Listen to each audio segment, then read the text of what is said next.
የቀድሞ ኢትዮጵያ አየር መንገድ ዋና ስራ አስፈጻሚ አቶ ተወልደ ገብረ ማርያም የህንድ ሁለተኛው ትልቁ አየር መንገድ ዋና ስራ አስፈጻሚ ሆነው ተሾሙ።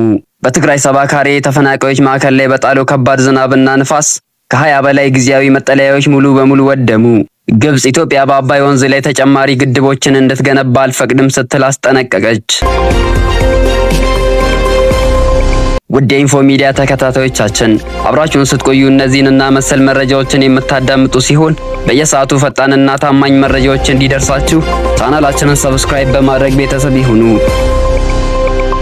አንጋፋው የቀድሞ የኢትዮጵያ አየር መንገድ ዋና ስራ አስፈጻሚ አቶ ተወልደ ገብረ ማርያም የህንድ ሁለተኛው ትልቁ አየር መንገድ በሆነው ኤር ኢንዲያ ዋና ስራ አስፈጻሚ ሆነው ተሾሙ። በኢትዮጵያ አየር መንገድ ከ10 ዓመታት በላይ በመሪነት በማገልገል ተቋሙን ወደ አፍሪካ ቀዳሚ አየር መንገድ ለማሳደግ ቁልፍ ሚና የተጫወቱት አቶ ተወልደ አሁን የህንድ ሁለተኛው ትልቁ አየር መንገድ የሆነውን ኤር ኢንዲያ የሚመሩ ይሆናል። ኤር ኢንዲያ በቅርብ ጊዜ ከደረሰበት የአውሮፕላን አደጋና ከሌሎች የሥራ ተግዳሮቶች በኋላ አዲስ አመራር እየፈለገ ሲሆን አቶ ተወልደ በቀድሞ የአመራር ልምዳቸውና በአቪዬሽን ዘርፍ ባላቸው ስኬት ተመርጠዋል።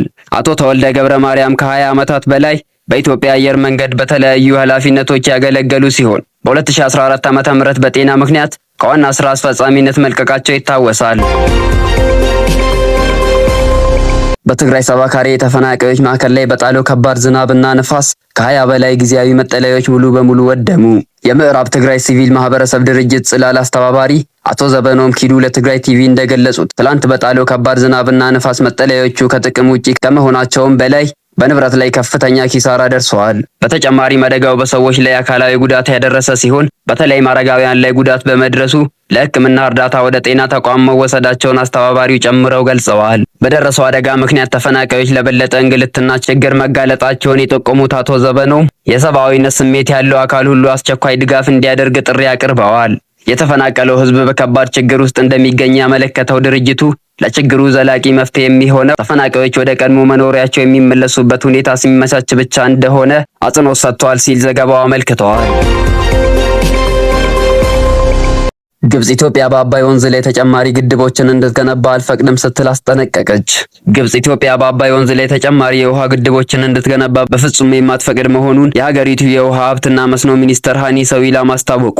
ሚኒስተሩ ይፋዊ መግለጫ የሰጡት ኢትዮጵያ በወንዙ ላይ ተጨማሪ የሃይድሮ ኤሌክትሪክ ማመንጫ ፕሮጀክቶችን ልትገነባ ነው መባሉን ተከትሎ ካይሮ በውሃ ደህንነቷ ላይ ያደረባትን ስጋት በድጋሚ ባንጸባረቀችበት ወቅት ነው። ሚኒስተር ሃኒ ሰዊላም በሰጡት ጋዜጣዊ መግለጫ ኢትዮጵያ ታላቁ የኢትዮጵያ ህዳሴ ግድብን ጨምሮ በአጠቃላይ 4 ግድቦችን በወንዙ ላይ ለመገንባት ያወጣቸው እቅድ አዲስ አለመሆኑንና ግብጽ ቀድሞውኑ የምታውቀው ጉዳይ መሆኑን ገልጸዋል። ሆኖም የግብጽ መንግስት እነዚህ ተጨማሪ ፕሮጀክቶች ወደፊት እንዲገፉና እንዲተገበሩ ይፈቅዳል ወይ?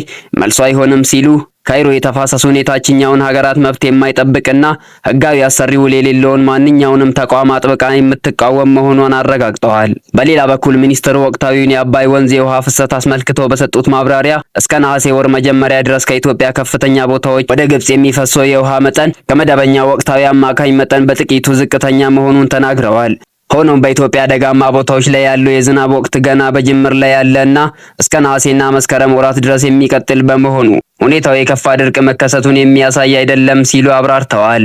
ግብጽ የሀገሪቱን የውሃ ደህንነት ለማስጠበቅ የአባይ ወንዝ የጎርፍ ሁኔታን፣ የዝናብ ስርጭትንና የውሃ ፍሰቱን በላቀ የሳተላይትና የሃይድሮሎጂ መረጃ መከታተያ ስርዓት በየዕለቱ እየተከታተለች መሆኗንም ሚኒስተሩ አክለው ገልጸዋል።